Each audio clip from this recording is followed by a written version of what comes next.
the British Comic Heroes podcast with Bod. Hello. ARW. Hello. And your host for this evening is actually ARW. This is the first episode of the second series of the podcast, and we're pleased to be able to have Nathan Webb and his co-creator Brychan of Britformers on tonight. Right, on British Comic Heroes podcast, we're pleased to join Nathan and Brychan of Britformers, who have just launched their issue 0 at TF Nation at the weekend. Welcome, Nathan and Brychan. Hi, thank you for having us. Well, thanks for joining us. We appreciate it. And I'm joined here with Bod, who's a big fan of Transformers. Hi, guys. Hi, Bob. Right, so what can you tell us about Britformers? Where did the idea come from? Well, it's sort of generated over time, really. I've had some ideas to start with, and just chatting over it and bubbling through just some cool things that we thought would be really good to maybe get some artwork for, and maybe a couple of stories. And doing that, we came up with a set of really quite strong characters, we thought, and we thought actually there's a bit more mileage here than just producing one or two smaller things. We wanted to actually let people get to know these characters as we develop them, and hopefully get to understand why they do the things they do, and explain sort of some of the hijinks and the adventures they get up to while they're doing it as well. So, what are you projecting the Britformers to be? Are you looking for it to be an ongoing series, or will it be some standalone issues, or issues that will maybe have an arc running through them? How do you envisage it? We've got a lot of material, as it turns out, because we've just sparking off quite a few different ideas. So there's several different ways the stories can go. We've got the first couple of issues pegged out that we're producing those at the moment. As far as the artwork is concerned, the storyline is concerned, we're just going over the final adjustments really to make sure that it all comes together. But onwards from that, there's many different directions we can go in as well. So we're quite excited to hopefully be able to produce, quite a run of a variety of different stories with, some backstories in there, and maybe even, something else as well that takes off a bit of a tangent. So I don't want to give away too much right at the beginning, obviously. Yeah, well, don't tell us the butler did it. No, I mean, really, this all started. We were thinking of writing and drawing some general Transformers fan fiction, and we wanted to create some characters that we could kill off, and so we needed some red shirts, really. And so we started creating characters, and that just sort of snowballed, and we went, well, we can create a whole list of characters. And so that's exactly what we did. It sort of evolved from being Transformers fan fiction to our own story and creating our own world, really. What I found interesting was you're setting it in the 60s, so that sort of negates the need for, I suppose, what would be accepted Transformer mythology, wouldn't it? I suppose. Yeah, the 80s onwards. Yeah. So, and also I quite like the fact that there is a British influence, obviously, in the Transformers series through the UK originated material. And also the creative people going on to do the Transformer material in the States. So the fact that you're it's almost like you're marking that and actually setting it in the 60s. I just think that's a really great and strong basis to do your series. You don't have the baggage with the continuity. So that's absolutely right. We wanted to have a story that didn't have to draw upon any other elements as well, but it is based upon, I think, our love for the UK Transformers comic. We didn't know each other when we were younger. We both read it separately. We both took away some really great memories of just getting that weekly comic coming through, and we almost found each other, through discussing that and reminiscing about that, and then our creative relationship has drawn from those initial discussions. Yeah, I mean, it's like I say, I think as a project, I think it's really interesting. The fact you're setting it through, in the 60s as well. I can imagine that's going to be a challenge. The 60s element was, I think it's kind of came from our love of cars. I like going to car shows and stuff, and my ideal car would be an E-Type Jag, so that was the natural for me. And that era of in car industry is when it was booming, so it was almost a natural stepping off point for a story about predominantly transforming cars. Yeah, I mean, you won't get many arguments regarding the Jag, but yeah, I do think there's a certain aspect of cool in the 60s. And I just like the fact you've got the Union Jack Mini in there, and there's obviously a nod to the Italian job in issue 0. We are leaning towards one or two stereotypes, really, but I think homages, I think you meant.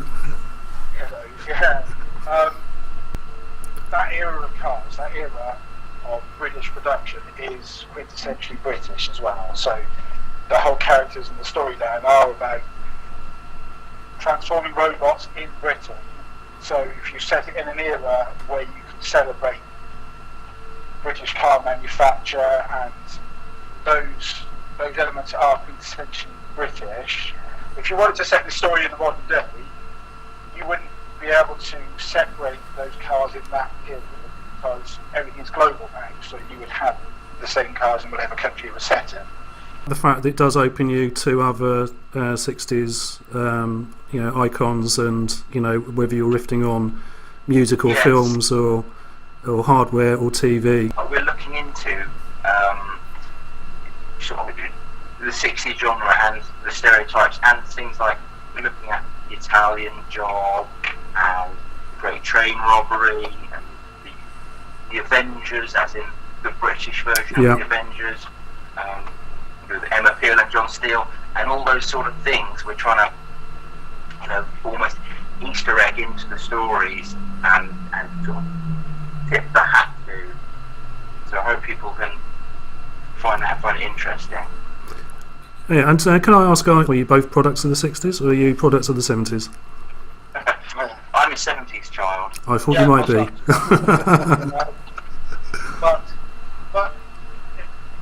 if you want to look back, and even my television watching when I was a kid, we were watching terrestrial channels. We've only got 4 channels to choose from. You get lots of people. Yeah. Things like the Avengers or Prisoner, and then you've got films on television as well. Those kind of those characters and those storylines lasted well beyond the 60s when they were being reproduced on television. Even as kids, I can sort of think back and thinking, first time I watched the Italian Job, that was amazing. Just the end and the quite literal cliffhanger at the end, and it just sticks in your mind because a lot of things that you read and watch and you do as kids as well sort of forms your opinion about how what kind of entertainment you want to watch or how you feel excited about certain things as well. So it's got elements of things that certainly that I was watching at the same time that I was reading my Transformers comics. So maybe that's how it's all sort of blurred together quite easily in my mind. At the same time, excitement exists in all these different areas. And of course, as you say, when you're watching TV or film, a lot of the 60s stuff were repeated, and I think that because a lot of them are in colour, a lot of the black and white material doesn't tend to get repeated. But things like Thunderbirds and The Prisoner and the ITC shows did get a regular airing. Looking at Britformers issue 0, I think you had a tough time not giving too much away. But then I think as a reader, you want a little bit more. It's a very tough line to meet, so to speak. And the other thing I quite liked was it really felt like it could fit in as a teaser page in Transformers, couldn't it? That's right. Yeah. Yeah. So it's thumbs up from us on that. Definitely interested in seeing Britformers issue 1 when that's available. How was the reaction to issue 0 at TF Nation?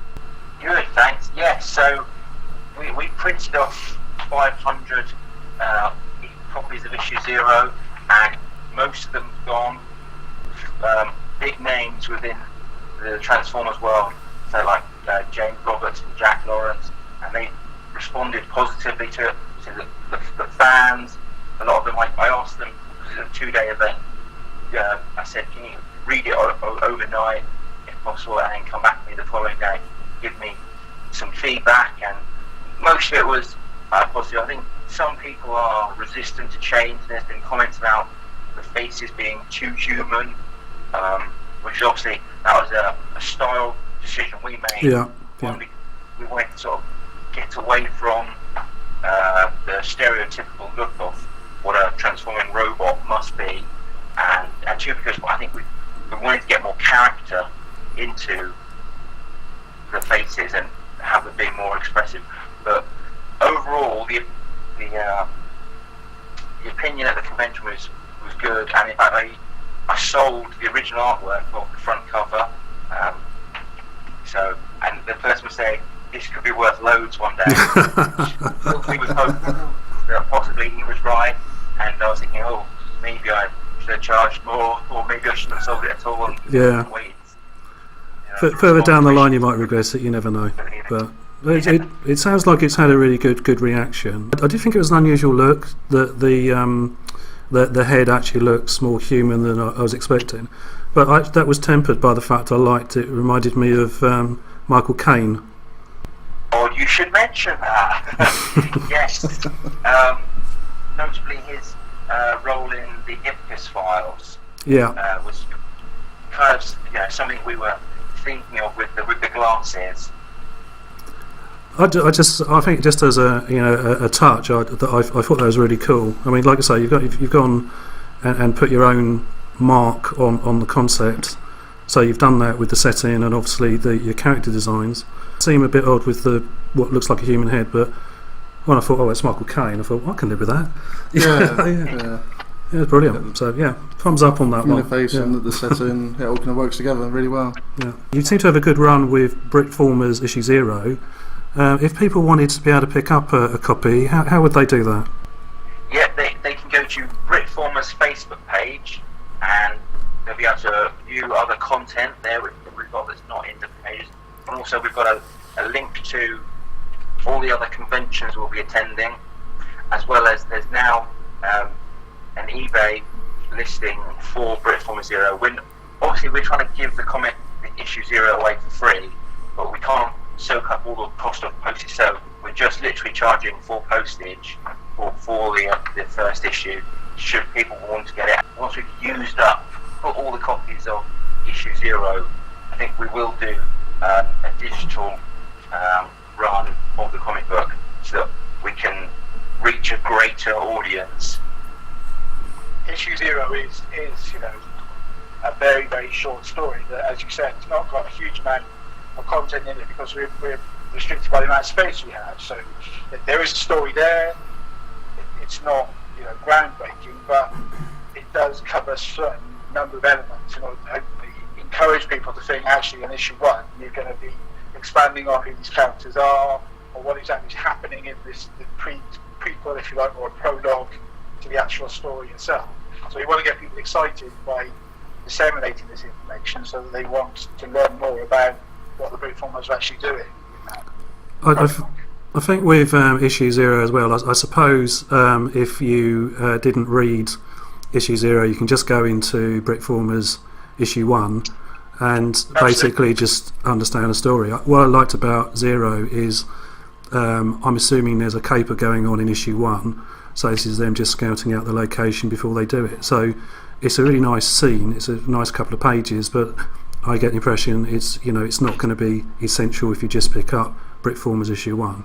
But if it's free and you just pay postage, I would recommend people pick it up. I'll just say I think it's a very strong start. We're definitely interested in seeing what happens in issue 1, and please do keep us informed of your progress with that and when it's likely to premiere. Absolutely, we will definitely do that. And as Nathan's already said, if people want to check out the Facebook page as well, there's actually some illustrations, some of the character designs and the other characters that are not in issues, and some answers to some of the questions that we've you've been asked already, so it will keep people up to date with what's happening so far, and obviously any future developments we'll be advertising on the Facebook page as well. Yeah, I thought the letters page was quite a fun idea as well. Oh, So that was a nice touch. Yeah. Should Yeah, just briefly, looking forward to issue 1 and 2. Without giving too much away, obviously we've had some of the iconic 60s cars in issue 0. Just wondering if you had plans for, say, Rolls-Royce, Aston Martin, a Mark II Jaguar, or say Land Rover as major characters coming up. I can tell you now, there is a Jaguar. There's a Rolls Royce. Cool. His name is Lord Gygax, and he thinks he's the leader of the gang, where he's not necessarily in full control. There is a Land Rover. What's the Land Rover's name? I can't remember that. The Pioneer. That's it, yeah. The Land Rover is called Pioneer, he wields twin axes, just much like a assault pioneer from the British Army. And Yeah. it's got that sort of a military aspect to it past. Okay.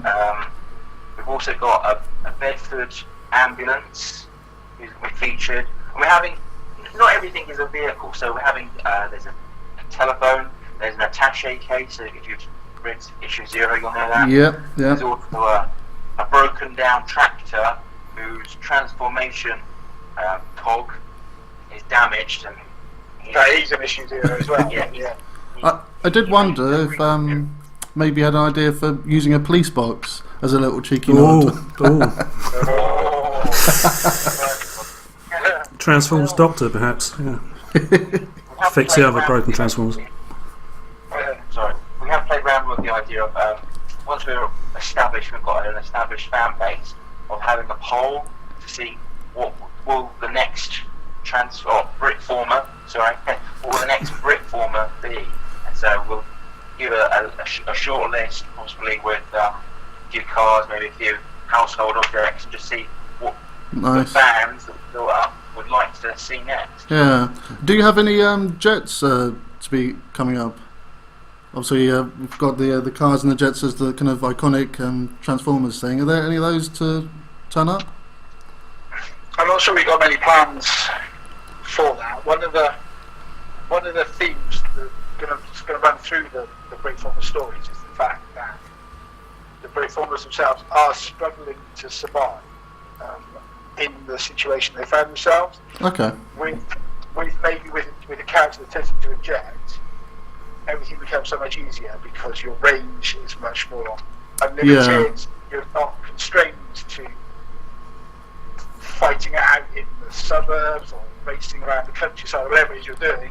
You just turn into a jet and you fly away, and that's the end of the story. So from that point of view, I'm not necessarily sure I would put that.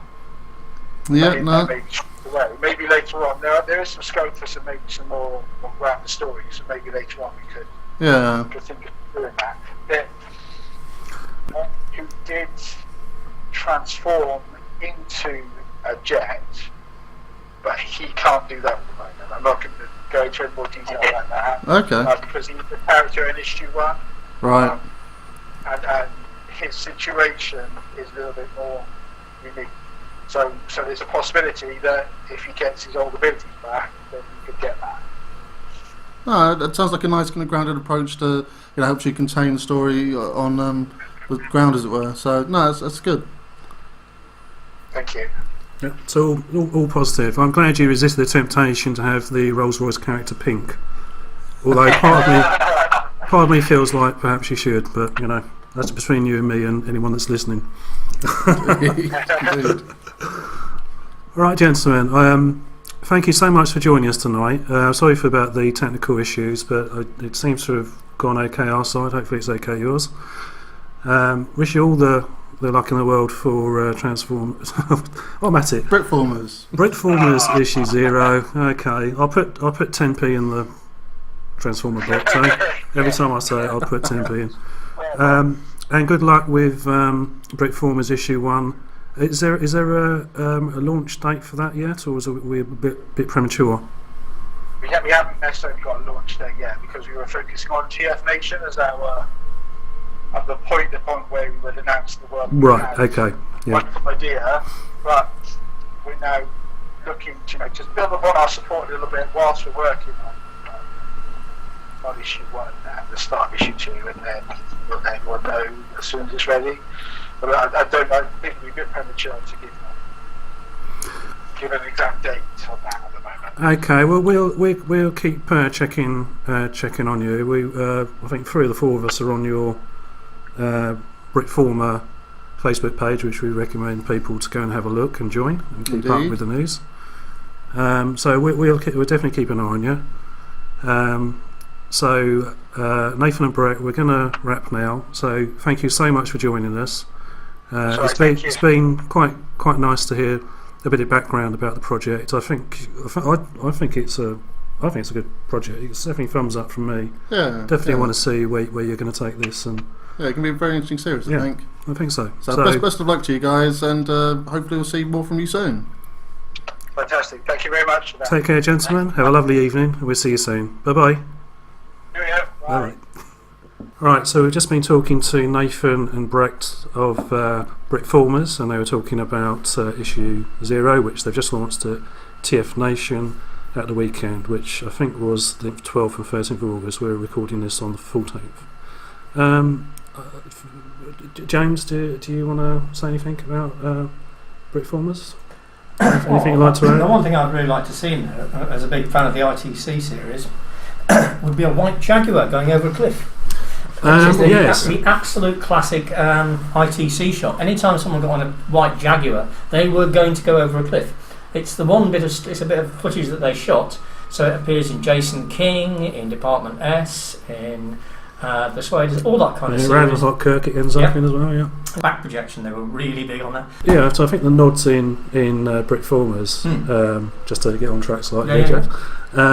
I think I find the idea of it being set in the 60s. Normally, I'd be sort of quite resistant to it. I'm actually finding that quite a positive. I find it quite interesting. Great era for telefantasy, particularly, and indeed some iconic movies. So riffing off that is a really, really good thing. But I think it's a really rich vein for them to be looking into and developing. And it has got a really kind of cool Britannia kind of feel to it. It does. I think you've got obviously you've got the swinging, the cliches, I suppose, the swinging 60s and that, and you've got the GPO tower going up, and which was recently we did a 60 still and shot from the Steel Claw. And the guy who did the street scene obviously used a photo or went to the location to sketch it. So those sort of elements I think are quite cool. I did notice with, as I mentioned to Nathan and Brett, that the lead character did seem like Michael Caine. So they were sort of acknowledging that. But then if you've got a Union Jack Mini going through a tunnel at one point in the teaser, I think you're going to put two together. If you look at pop culture in the 60s, they're obviously going to resist doing the pink Rolls Royce. I think that might be a little bit too obvious, but you've got the you've got the Anderson shows. So a lot of British TV fantasy, music, films as well. They've got a lot there that they can look at, and I just like the fact that they've set it some years before Bodule the Expert. Kind of eruption of Mount St Helens was a kind of initial event that it was all based on when they fogged them up. So back in the 80s. And the fact that presumably they're going to avoid anything that might disrupt continuity further down the line. It's like references in the letters page. None of them have the Autobot and Decepticon insignias for obvious reasons, and they're kind of all stranded there in the 60s, and as they said in the interview, all grounded, all kind of trying to survive in this alien world. And it's just working together and surviving. It's not I think that they said themselves, it's not about the conflict, it's actually about working together. It's about survival. Obviously I can't speak to everybody here, but I've got an interest in true crime, so I was slightly surprised that there was a reference to the Krays, but given there seems to be we're speculating, we don't know, that there's a caper, bank caper going on, that maybe that is feeding into the storyline. But then and the robot kind of human interaction is another element there as well. And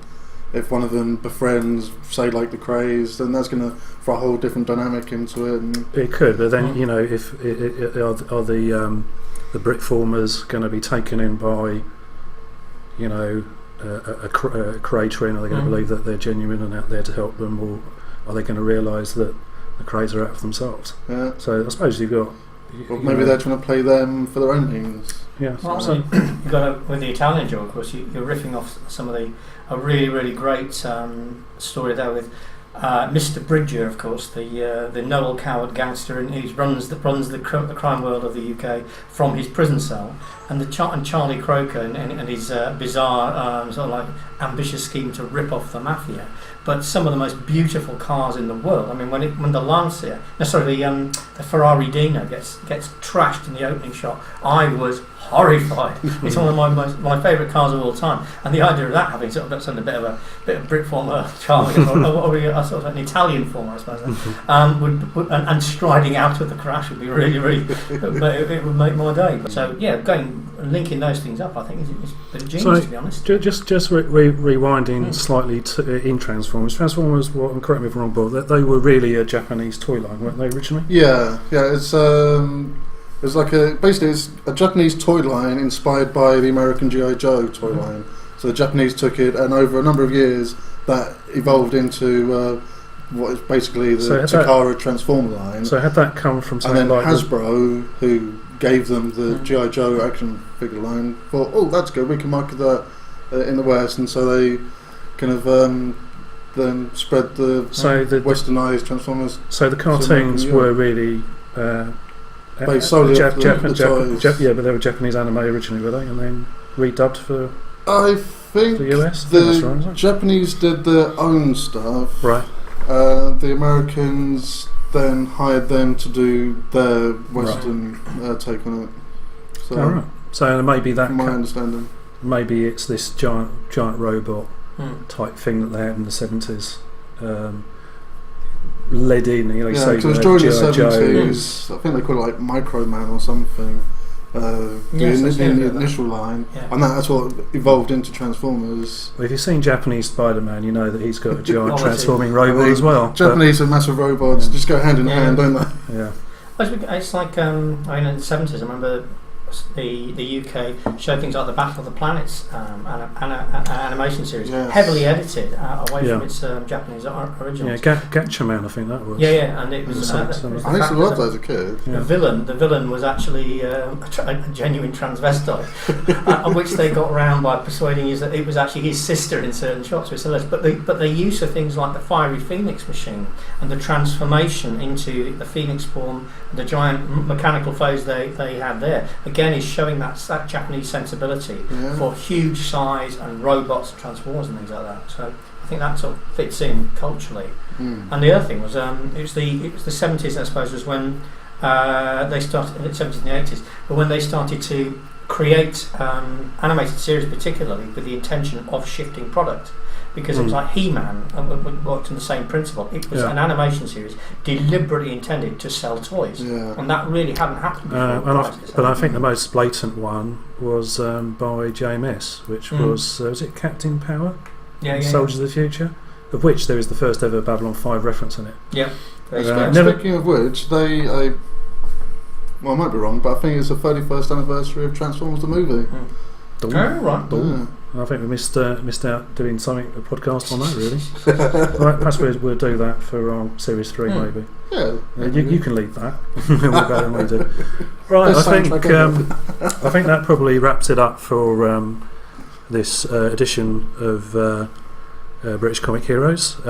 This is the end of episode 1, where we've looked at Britformers and spoken to Nathan and Brett, and we'd like to thank both Nathan and Brett for joining us tonight. Pleasure, gentlemen. Let's do it again again soon.